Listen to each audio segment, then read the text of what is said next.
हरि अनंत हरि कथा अनंता, कहई सुनहि बहु विधि सब संता। भारतीय संस्कृति, भारतीय परंपरा अनंत है और हमारे यहाँ की कथाएं भी अनंत हैं। प्रभु की गाथा असीम है जिन्हें शब्दों में वर्णित नहीं किया जा सकता। लेकिन फिर भी एक छोटा सा प्रयास कथाएं विद आरजे कार्तिक शुरू कर रहा हूं।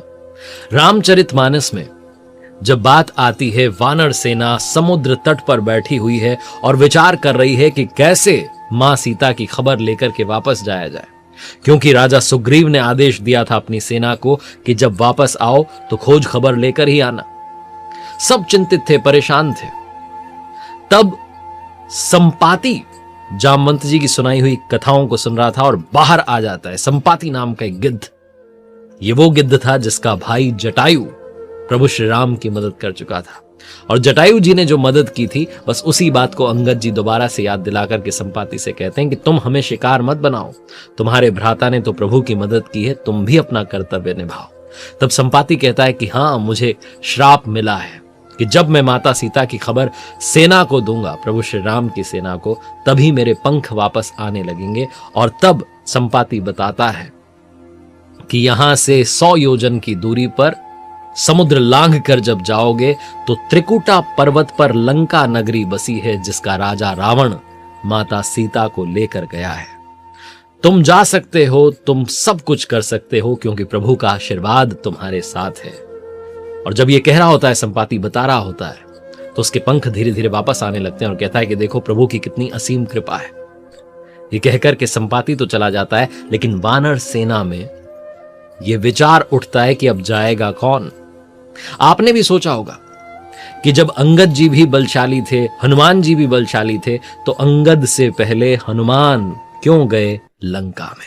जामवंत जी से अंगद जी ने कहा, अंगद कहई जाऊं मैं पारा, जिय संशय कछु फिरती बारा। बुद्धि और बल में बाली के समान थे अंगद जी। समुद्र के पार जाना बहुत सरल था उनके लिए, किंतु वो कहने लगे कि लौटने में मुझे संशय है। आखिर कौन सा संशय था वापस आने में? तो एक कथा है, बाली के पुत्र अंगद जी और रावण का पुत्र अक्षय कुमार दोनों एक ही गुरुकुल में शिक्षा ग्रहण कर रहे थे। अंगद बहुत बलशाली थे और थोड़े से नटखट थे। वो अक्सर अक्षय कुमार को थप्पड़ मार देते थे, जिससे कि वो मूर्छित हो जाता था और बार बार रोता और गुरुजी के पास जाता और कहता कि अंगद ने मुझे थप्पड़ लगा दी। एक दिन गुरुजी क्रोधित हो गए और अंगद जी को श्राप दे दिया कि अगर अब तुमने अक्षय कुमार पर हाथ उठाया, उसी क्षण मृत्यु को प्राप्त हो जाओगे।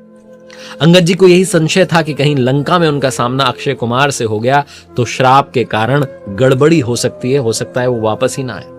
इसलिए उन्होंने पहले हनुमान जी से कहा कि आप जाइए, और यही बात रावण भी जानता था। इसलिए जब राक्षसों ने आकर के बताया कि बहुत भारी बलशाली वानर आया, अशोक वाटिका को उजाड़ रहा है, तो रावण को पता था, इसलिए उसने अक्षय कुमार को भेज दिया। उसे मालूम था कि वानरों में बलशाली बाली और अंगद ही हैं, जो लंका तक आ सकते हैं, समुद्र को लांघ सकते हैं, 100 योजन की दूरी को पार कर सकते हैं।